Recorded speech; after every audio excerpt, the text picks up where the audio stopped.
How you doing, guys? This is BG Dino, and I am the Tavern Soldier. Welcome to my movie review and show. Today's review is going to be on the movie Masters of the Universe, better known as He-Man. Let's watch this trailer, and let's get into it. Good seeing you guys. Let's go.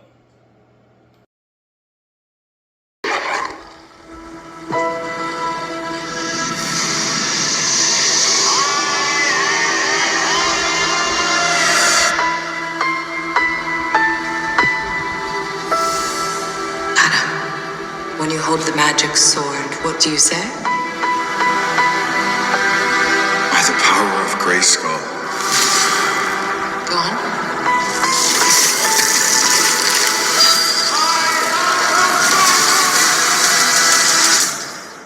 Now you're ready.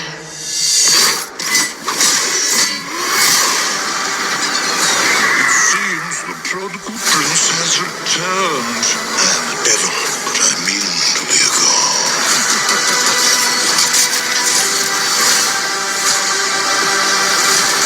What am I supposed to do? You are he who will restore peace to Eternia. Skeletor took my family, and he destroyed our world. I'm gonna fight for it.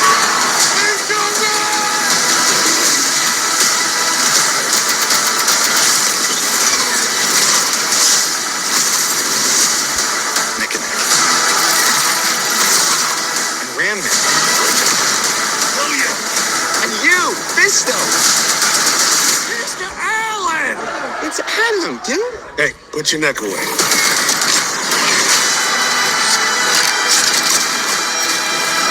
Let me show you what reading about looks like. My time for talk is over.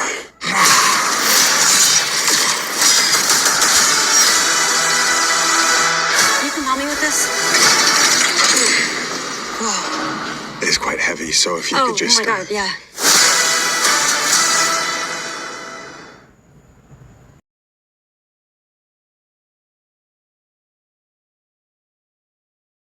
Masters of the Universe runs 2 hours and 12 minutes long. Let's get into this. Masters of the Universe begin where you hear the guy Prince Adams narrating the movie. You know, Prince Adams / He-Man. He's narrating the movie to pretty much, you seen the trailer.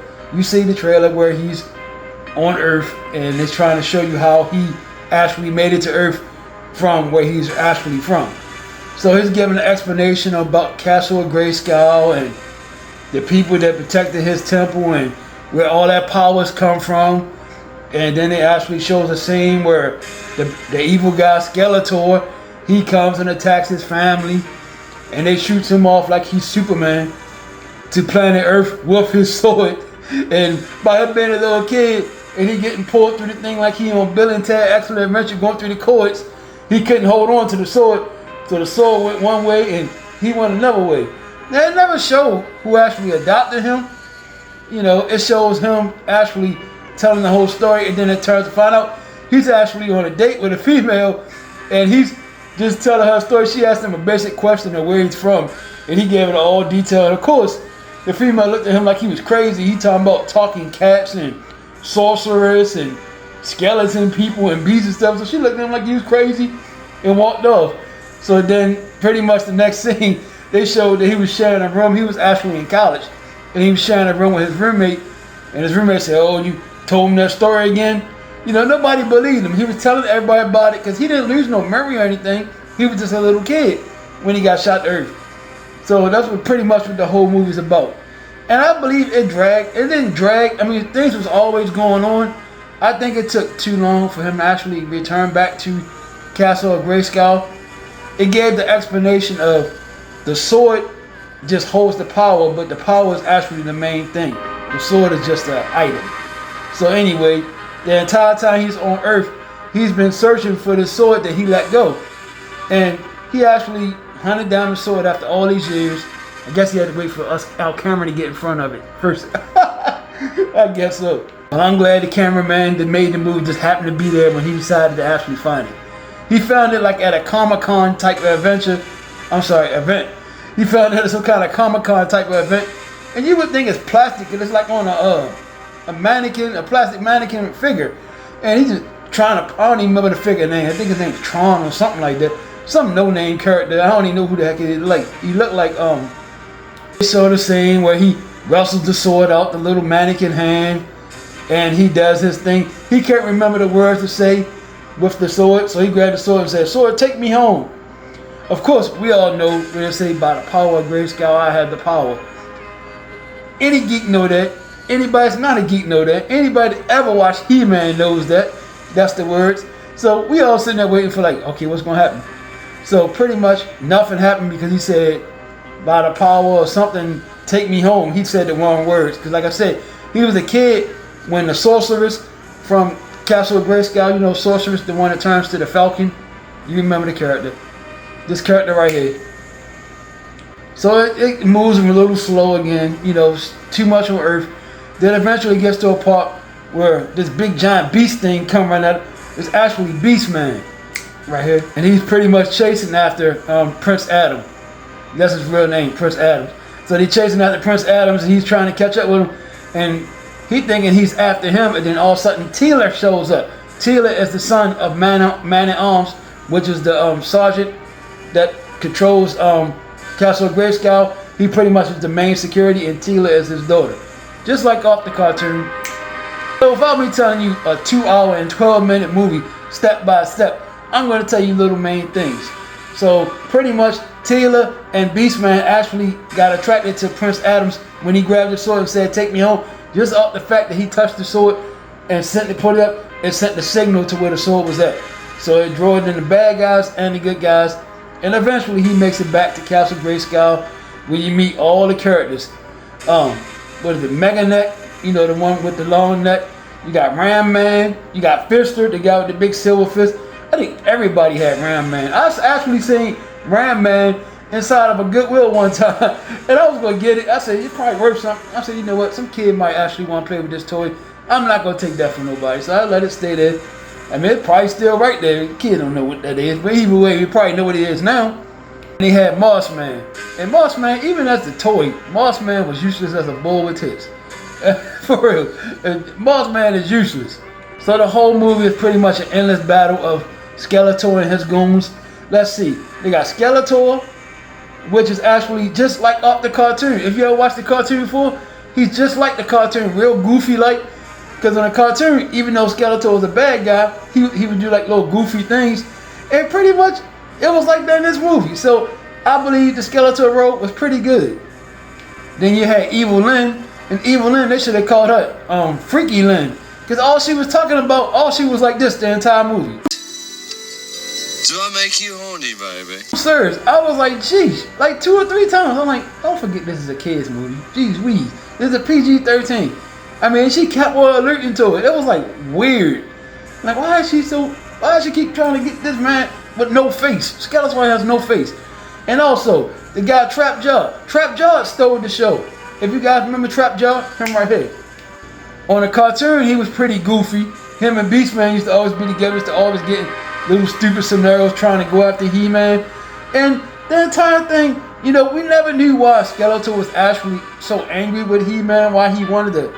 Well, I'm sorry, I'm going too far by calling him He-Man. We're going to say Prince Adams in the Castle of Grayskull. Why Skeletor was always attacking them and trying to get them.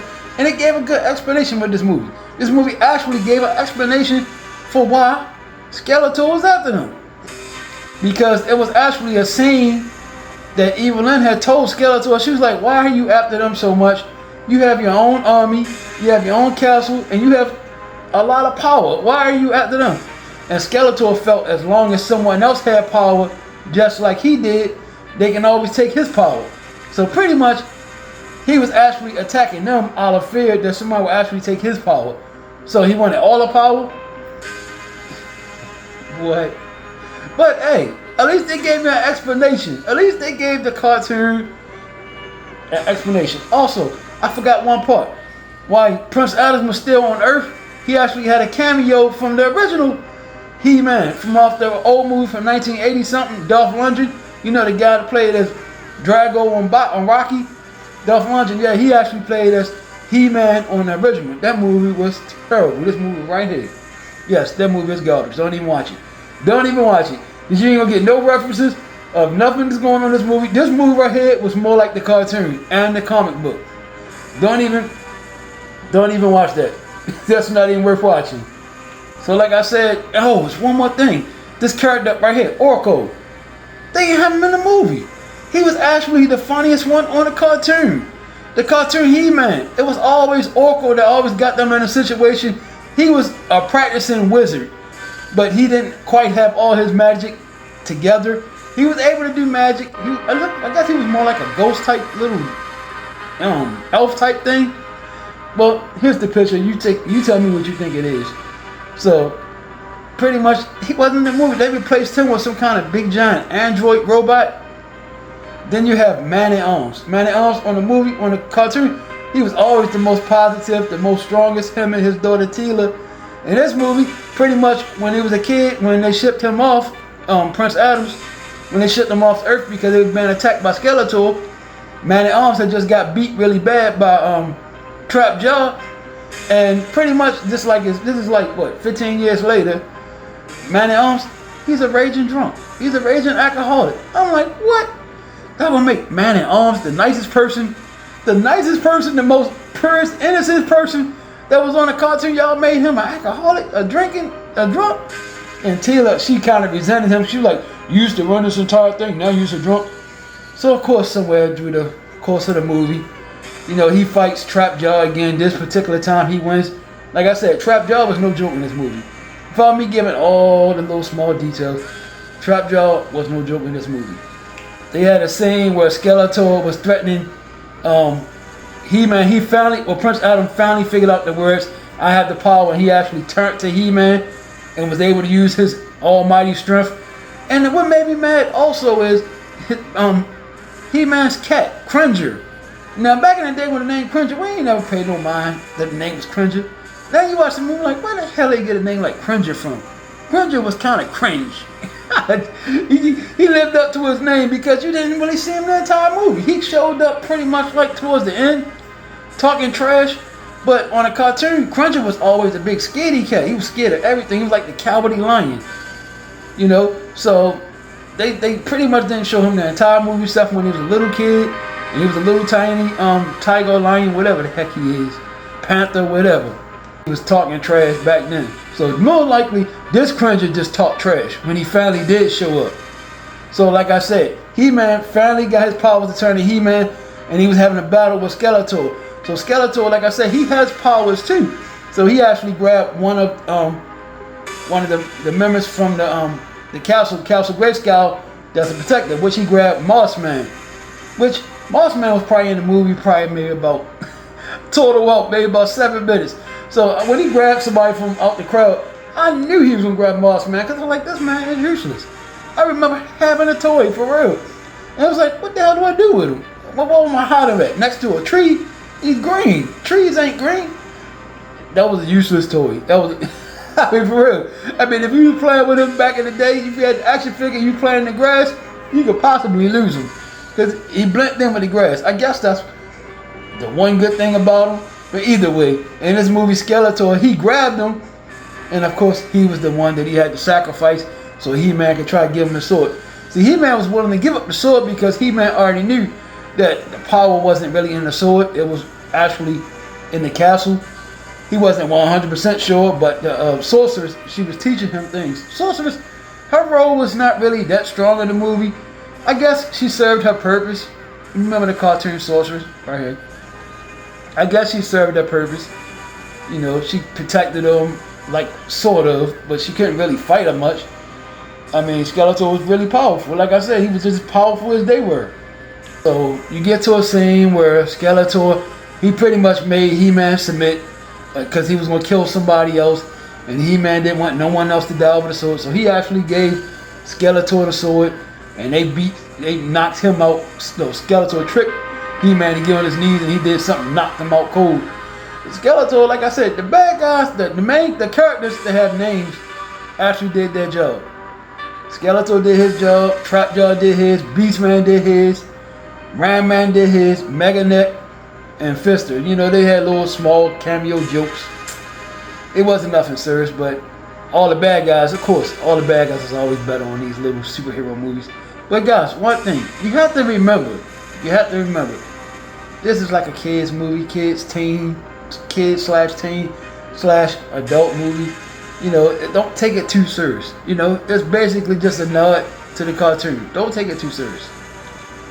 So it gets to the point, Skeletor has a sword. He tried to drag the power out, but of course the power didn't come out the sword even when he said the words, because like He-Man, like Sorceress taught He-Man when he was a kid, Prince Adam when he was a kid, that the power is not actually in the sword. The sword is just a case just to hold it, but the power is actually infinite. It comes from the castle. So it gets to another scene where He-Man eventually goes fight Skeletor. You seen it in the trailer. That's the final battle. Man-at-Arms, he fights Trapjaw. Teela, she fights Evil Lyn. Exactly how you think it would go down.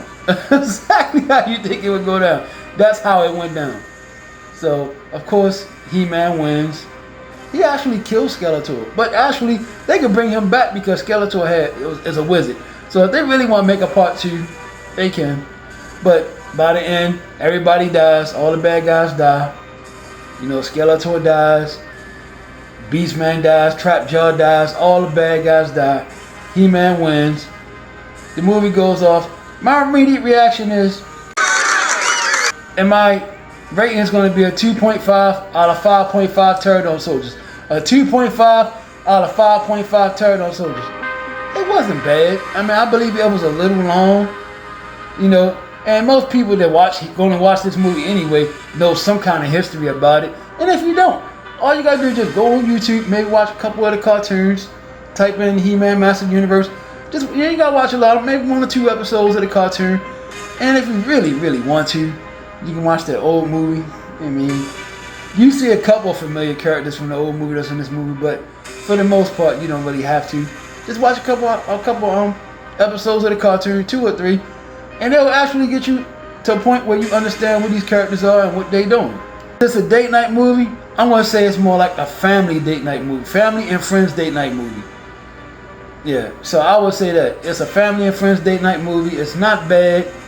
If you don't have nothing to do, you know, and your kids want to go see it, go see it. You know, they don't show any blood or anything like that, so it's kid friendly.